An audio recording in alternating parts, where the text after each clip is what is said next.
கரூர் பிரச்சார கூட்ட நெரிசல் வழக்கு விசாரணைக்கு உச்சநீதிமன்றம் சிபிஐக்கு உத்தரவிட்ட நிலையில் ஐபிஎஸ் பிரவீன்குமார் தலைமையிலான குழுவினர் கரூர் வந்தடைந்தனர்.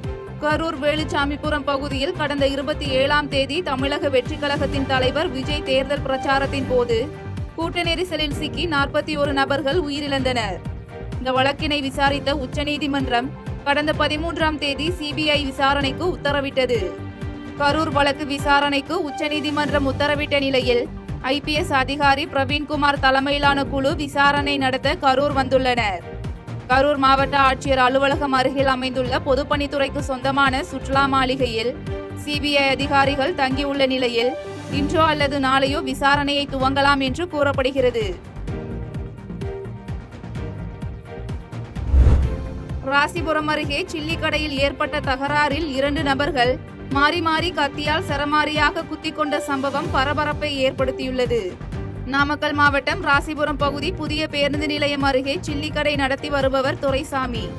இவர் தனது சில்லிக்கடையை அண்ணன் சாமிநாதனை கவனித்துக் கொள்ள சொல்லிவிட்டு ராசிபுரம் அடுத்துள்ள சிங்களாந்தபுரத்தில் உள்ள சில்லிக்கடையை நிர்வாகம் செய்து வந்துள்ளார்.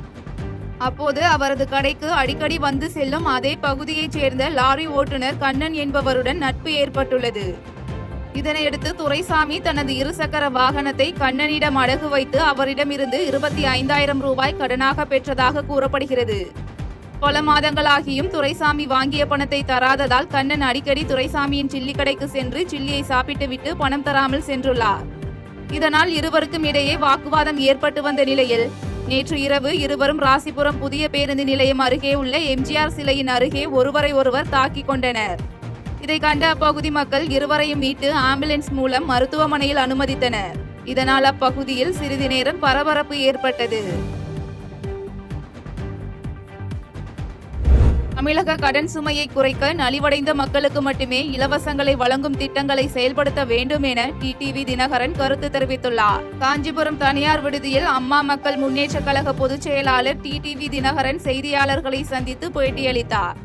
அப்போது கடந்த அதிமுக ஆட்சி காலத்தை விட கடன் சுமை தற்போது குறைந்துள்ளதாக தங்கம் தென்னரசு தெரிவித்ததற்கு பதிலளித்த அவர், தமிழகத்தில் ஆட்சி செய்யும் ஆட்சியாளர்கள் தங்கள் கட்சி வளர்ச்சிக்காக பல்வேறு இலவசங்களை அளித்து வருவதால் கடன் சுமை அதிகரித்து வருவதாக தெரிவித்தார். நியாயமான பயனாளிகளுக்கு சென்றடையும் வகையில் திட்டங்கள் தீட்டி அதனை வருங்கால தேர்தல் அறிக்கையில் தெரிவித்து நலிவடைந்த மக்களுக்கு செல்லும் வகையிலான திட்டங்கள் மட்டும் செயல்படுத்தி கடன் சுமையை குறைக்க வேண்டும் எனவும் வலியுறுத்தினார். ஆமாங்க, அந்த ஆட்சிகளில் வாங்கின கடனுக்கு தொடர்கின்ற ஆட்சி அது கடன் கட்டுவது கட்டிதான் ஆகணும். இப்போ 26க்கு பிறகு ஒரு புதிய அரசு அமைந்தால் இதுவரை கிட்டத்தட்ட 5 லட்சம் கோடி கடன் தமிழ்நாட்டிற்கு ஏற்பட்டிருக்கு. அதுக்கான வட்டியையும் அவர் கட்ட வேண்டும். குடும்பமானவரை கடனை அதிகரிக்காமல் இந்த இலவசமாக அதை கொடுக்குறோம் இதை கொடுக்குறோங்கிற பேரில் வளர்ச்சியை மனதில் வைத்து இலவசங்கள் தேவையானவற்றிற்கு மிகவும் பின்னடைந்தவர்களுக்கு உண்மையிலேயே தேவையானவர்களுக்கு அந்த இலவசங்களை வழங்க வேண்டும். நாகை அருகே பொறவச்சேரி பைபாஸ் சாலையில் கெமிக்கல் டேங்கர் லாரி மீது கார் மோதியதில் முன்னாள் ராணுவ வீரர் சம்பவ இடத்திலேயே பரிதாபமாக உயிரிழந்தார். நாகப்பட்டினம் மாவட்டம் அத்திப்புலியூர் ஜீவா தெருவை சேர்ந்தவர் பன்னீர்செல்வம். இவர் ராணுவத்தில் பணியாற்றி ஓய்வு பெற்றவர். இவர் அத்திப்புலியூரில் இருந்து பைபாஸ் சாலை வழியாக தனது காரில் நாகப்பட்டினம் நோக்கி சென்று கொண்டிருந்துள்ளார். அப்போது பொறவச்சேரி அருகே வந்தபோது காரைக்காலில் இருந்து கெமிக்கல் ஏற்றி வந்த டேங்கர் லாரி மீது கார் கட்டுப்பாட்டை இழந்து வேகமாக மோதியுள்ளது. இதில் காரின் முன்பக்கம் நொறுங்கியதால் காரை ஓட்டி வந்த பன்னீர்செல்வம் உடல் நசுங்கி நிகழ்விடத்திலேயே உயிரிழந்தார். இந்த விபத்து குறித்து தகவல் அறிந்து வந்த போலீசார் விபத்து குறித்து விசாரணை மேற்கொண்டு வருகின்றனர். அதிமுகவின் 54வது துவக்க ஆண்டு விழா முன்னிட்டு கன்னியாகுமரி மாவட்டம் நாகர்கோவில் எம்ஜிஆர் சிலையில் மாலை அணிவிக்க வந்த எடப்பாடி பழனிசாமி தரப்பினருக்கும் ஓபிஎஸ் தரப்பினருக்கும் வாக்குவாதம் ஏற்பட்டதால் பரபரப்பு ஏற்பட்டது. அதிமுகவின் 54வது துவக்க ஆண்டு விழா முன்னிட்டு கன்னியாகுமரி மாவட்டம் நாகர்கோவில் அருகில் அமைந்துள்ள வடச்சேரி சந்திப்பில் உள்ள எம்ஜிஆர் சிலைக்கு மாலை அணிவிப்பதற்காக எதிர்க்கட்சி தலைவர் எடப்பாடி பழனிசாமி புகைப்படமும் அங்கு வைக்கப்பட்டிருந்தது. அப்போது எடப்பாடி தரப்பினரும் மற்றும் ஓபிஎஸ் தரப்பினரும் மாலை அணிவிப்பதற்காக வந்திருந்த போது எடப்பாடி பழனிசாமியின் புகைப்படம் மறைக்கப்பட்டு இருந்ததாக குற்றச்சாட்டு எழுந்தது. இதனால் ஆத்திரமடைந்த எடப்பாடி பழனிசாமி தரப்பினருக்கும் ஓபிஎஸ் தரப்பினருக்கும் கடும் வாக்குவாதம் நிலவியது. உடனே சம்பவ இடத்திற்கு விரைந்த போலீசார் இரு தரப்பினரையும் சமாதானப்படுத்தி அனுப்பி வைத்தனர். மின்னல் தாக்கி உயிரிழந்த 4 பெண்கள் குடும்பங்களுக்கு தலா 5 லட்சம் ரூபாய் நிதியுதவி வழங்கப்படும் என அமைச்சர் சி.வே. கணேசன் தெரிவித்துள்ளார். கடலூர் மாவட்டம் திட்டக்குடி அருகே உள்ள கழுதூர் கிராமத்தில் வயலில் வேலை செய்து கொண்டிருந்த பெண்கள் மீது மின்னல் தாக்கியதில் 4 பெண்கள் நிகழ்விடத்திலேயே உயிரிழந்தனர். இந்த துயர சம்பவம் குறித்து தகவல் அறிந்த அமைச்சர் சி.வே. கணேசன் திட்டக்குடி அரசு மருத்துவமனையில் உள்ள உயிரிழந்தவர்களின் உடல்களை பார்வையிட்டு மாலை அணிவித்து மரியாதை செலுத்தினார். பின்னர் செய்தியாளர்களை சந்தித்த அமைச்சர் உயிரிழந்தவர்களின் குடும்பங்களுக்கு ஆழ்ந்த இரங்கலையும் அனுதாபத்தையும் தெரிவித்துக் கொள்வதாக கூறினார். மேலும் முதலமைச்சரின் பொது நிவாரண நிதியிலிருந்து உயிரிழந்தவர்களின் குடும்பங்களுக்கு தலா 5 லட்சம் ரூபாய் நிவாரணத் தொகையும் ஈமச் சடங்குகளுக்காக தலா 50,000 ரூபாய் நிதியுதவியும் வழங்கப்படும் என தெரிவித்தார். முதலமைச்சர்கள் இரங்கல் தெரிவித்தது மட்டுமல்லாமல் இறந்தவர்களின் குடும்பத்திற்கு தலா 5 லட்சம் ரூபாய் வழங்க சொல்லி உத்தரவு பிறப்பித்திருக்கிறார்கள். அந்த தொகை அவருடைய குடும்பத்திற்கு நேரடியாக வங்கி கணக்கில் சென்றுவிடும் என்பதை நேரத்தில் நான் தெரிவித்துக் கொள்ள விரும்புகிறேன். எதிர்பாராமல் நடந்த இந்த நிகழ்வு அதுவும் என்னுடைய சொந்த ஊரான கழுதூர் கிராமத்தில் வந்திருப்பது மிகவும் எனக்கு வேதனை அளிக்கிறது. காரைக்கால் மாவட்டம் புதுத்துறை KPM நகரில் உள்ள கால்நடைத்துறை கட்டடத்தை சீரமைத்து தரக்கோரி பொதுமக்கள் கோரிக்கை வைத்த நிலையில் மாவட்ட ஆட்சியர் நேரில் சென்று ஆய்வு செய்தார். காரைக்கால் மாவட்டம் புதுத்துறை கிராமத்தில் உள்ள பிள்ளையார் கோயில் தெரு KPM நகரில் நகராட்சிக்கு சொந்தமான இடத்தில் உள்ள கால்நடைத்துறை கிளை மருத்துவமனையை சீரமைத்து தர பொதுமக்கள் மாவட்ட ஆட்சியரிடம் கோரிக்கை விடுத்தனர். இந்த கோரிக்கையை அடுத்து புதுத்துறை KPM நகரில் உள்ள கால்நடைத்துறை கட்டடத்தை காரைக்கால் மாவட்ட ஆட்சியர் ரவி பிரகாஷ் நேரில் சென்று ஆய்வு செய்தார். பின்னர் கட்டடங்களின் உறுதித்தன்மை மற்றும் மேம்பாட்டு பணிகள் மேற்கொள்வது குறித்து ஆய்வு செய்த ஆட்சியர் சேதமடைந்த கட்டடங்களின் சீரமைப்பு பணிகள் தொடர்பாக கால்நடைத்துறை அதிகாரிகளுடன் கேட்டறிந்தார். பின்னர் அப்பகுதி மக்கள் மாவட்ட ஆட்சியரிடம் நிரந்தரமாக மேம்படுத்தப்பட்ட கால்நடைத்துறை மருத்துவமனை வேண்டும் எனவும் புதுத்துறை கிராமத்தில் இருந்து நகர பகுதியுடன் இணைக்கும் சாலைகளை மேம்படுத்த வேண்டும் உள்ளிட்ட கோரிக்கைகளை முன்வைத்தனர்.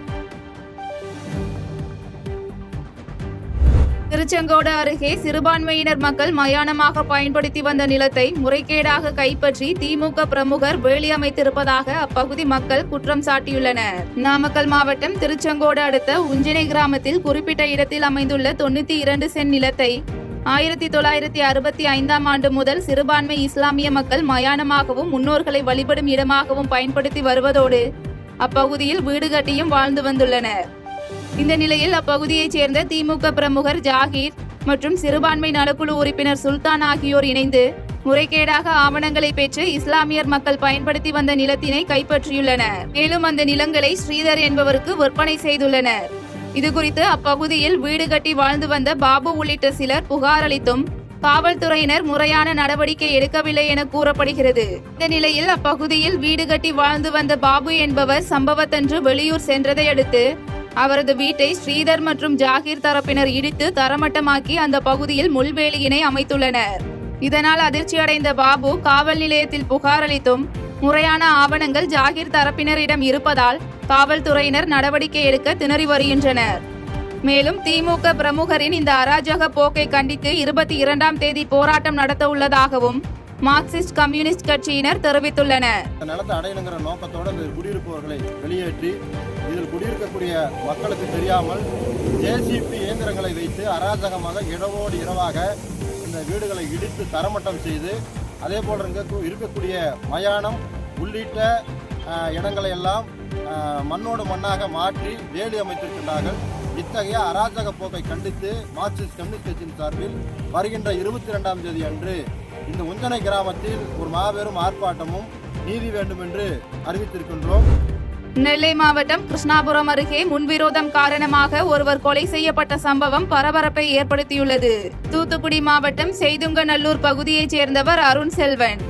இவரும் இவரது நண்பர் ஜெலிலும் நெல்லை மாவட்டம் கிருஷ்ணாபுரம் பகுதிக்கு நேற்று இரவு இருசக்கர வாகனத்தில் சென்றுள்ளனர். அப்போது அவர்களை வழிமறித்த இசக்கிமுத்து என்ற போஸ் அவர்கள் இருவரையும் சரமாரியாக வெட்டிவிட்டு தப்பி சென்றுள்ளார். மருத்துவமனையில் அவர்களுக்கு தீவிர சிகிச்சை அளிக்கப்பட்டு வந்த நிலையில் அருண் செல்வன் சிகிச்சை பலனின்றி உயிரிழந்தார். இதுகுறித்து போலீசார் விசாரணை மேற்கொண்டு வருகின்றனர்.